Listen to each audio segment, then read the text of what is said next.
టాలీవుడ్ ప్రముఖ నటుడైనటువంటి అక్కినేని నాగార్జునకు సంబంధించిన మాదాపూర్లోని ఎన్ కన్వెన్షన్ని హైడ్రా అధికారులు కూల్చివేశారు. శనివారం ఉదయం భారీ బందోబస్తు మధ్య అధికారులు ఎన్ కన్వెన్షన్ సెంటర్ని కూల్చివేతలు ప్రారంభించారు. హైటెక్ సిటీ దగ్గరలోని తమ్మిడికుంట చెరువులో 3.5 ఎకరాల స్థలాన్ని కబ్జా చేసుకుని ఎన్ కన్వెన్షన్ సెంటర్ని నిర్మించినట్లు గత కొంతకాలంగా ఫిర్యాదులు వస్తున్న విషయం తెలిసిందే. నగరంలోని పలు ఖాళీ స్థలాలు, చెరువును అక్రమంగా ఆక్రమించి కట్టిన నిర్మాణాలను హైడ్రా కూల్చివేస్తూ వస్తుంది. పూర్తి వివరాల్లోకి వెళ్తే మాదాపూర్లోని హైటెక్ సిటీలోని తుమ్మిడికుంట చెరువు FTL king Nagarjuna N convention నిర్మించినట్లు గతంలో అనేక ఆరోపణలు వచ్చాయి.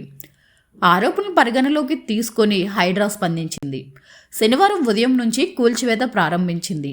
ఈ వార్త కాస్త సోషల్ మీడియాలో వైరల్ అవుతుంది. ఇదిలా ఉంటే ఎన్ కన్వెన్షన్కు వెళ్లే అన్ని దారులను పోలీసులు మూసివేశారు. అంతేకాదు, ఎన్ కన్వెన్షన్కు వెళ్లడానికి మీడియాకు కూడా అనుమతి లేదంటూ బారికేడ్లను ఏర్పాటు చేశారు. కూల్చివేతలను చిత్రీకరించడానికి మీడియాకు అనుమతి లేదని పోలీసులు తెలిపారు. వాస్తవానికి గత కొద్ది కాలంగా ఈ విషయంపై పలుమార్లు మీడియా ఛానల్స్లో కూల్చివేస్తారని వార్తలు వచ్చాయి. కానీ అది ఏమాత్రం జరగలేదు. ప్రభుత్వం స్థలాలు, చెరువులు ఆక్రమించి కట్టుకున్న కట్టడాలపై హైడ్రా సీరియస్ యాక్షన్ తీసుకుంటుంది. ఈ క్రమంలోనే ఎన్ కన్వెన్షన్ కూల్చివేసినట్లు అధికారులు చెప్తున్నారు.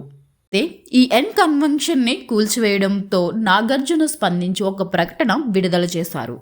స్టే ఆర్డర్లు, కోర్టు కేసులు విరుద్ధంగా ఎన్ కన్వెన్షన్కు సంబంధించిన కూల్చివేతలు చేపట్టడం బాధాకరం.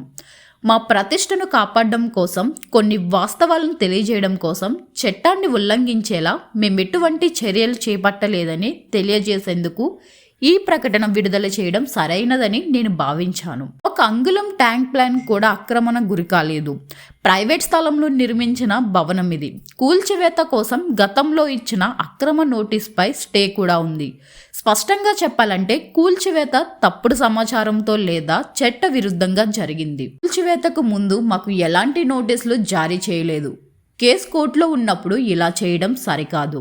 చట్టాన్ని గౌరవించే పౌరుడిగా కోర్టు నాకు వ్యతిరేకంగా తీర్పునిస్తే కూల్చివేత నేనే నిర్వహించి ఉండేవాణ్ణి అని, తాజా పరిణామాల వల్ల మేము అక్రమాలు చేశామని, తప్పుడు నిర్మాణాలు చేపట్టామని ప్రజలను తప్పుడు సంకేతాలు వెళ్లే అవకాశం ఉంది. ఆ అభిప్రాయాన్ని పోగొట్టాలనేదే నా ప్రధాన ఉద్దేశం.